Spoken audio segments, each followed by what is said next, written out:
ang gaganda ng mangga. Saan pa galing to? Sa Zambales, mangga hinog.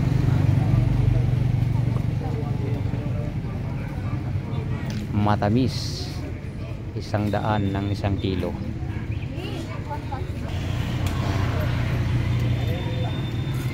Yan po, 5 kilo.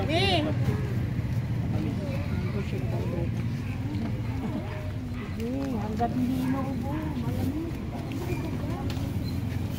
Ang gaganda guys, oh. Kita natin. Sariwang sariwa. Mayroong pakulo si kuya. 2 kilos, 190 sa halip na 200. Kasi ang 1 kilo ay 100. Kaya lang pag 2 kilo ang kukunin mo, 190 lang. Yan, oh.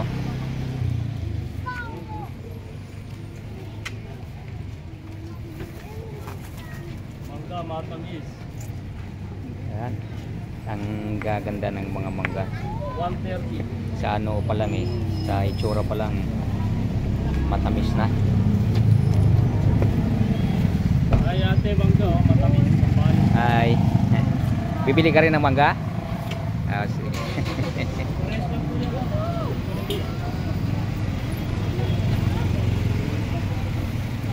Ito, nanggaling ako sa simbahan guys.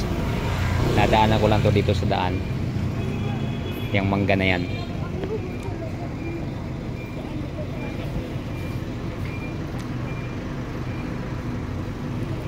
Yan, tatapos lang ng misa. Ang location natin ay dito sa City Homes Subdivision, Molino for Bacoor City, Cavite.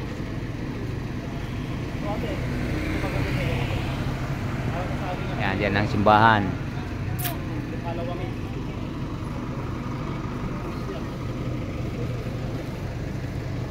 Yung makinis na makinis.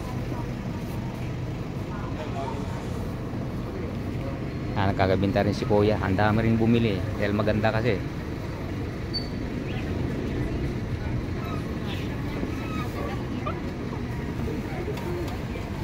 Yun, may nagpapakilo na naman. Hello. Okay, 190.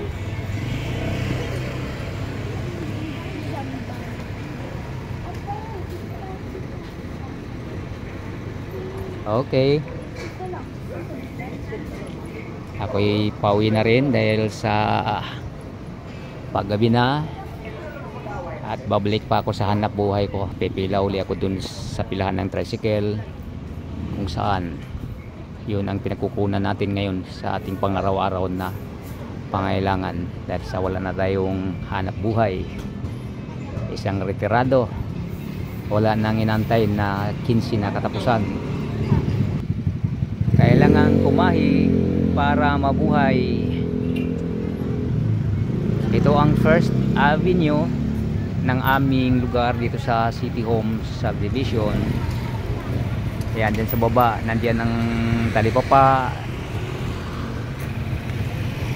At itong way na to palabas sa gate. Yan, ang tumbok nito guys ay ang Molino Paliparan Road pag lumabas ka. At makikita mo na rin sa bandang kanan ang SM. Ang padiretso naman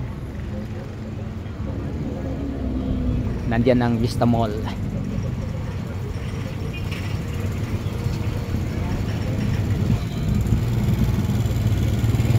Salamat guys sa pagsama sa akin sa hapong ito. Mag-ingat lang pong lahat. Kalusugan, pangalagaan, higit sa lahat ng mga kayamanan na mayroon tayo dyan. Anbang yaman kung nasa banig tayo ng karamdaman. Bye bye. God bless us all.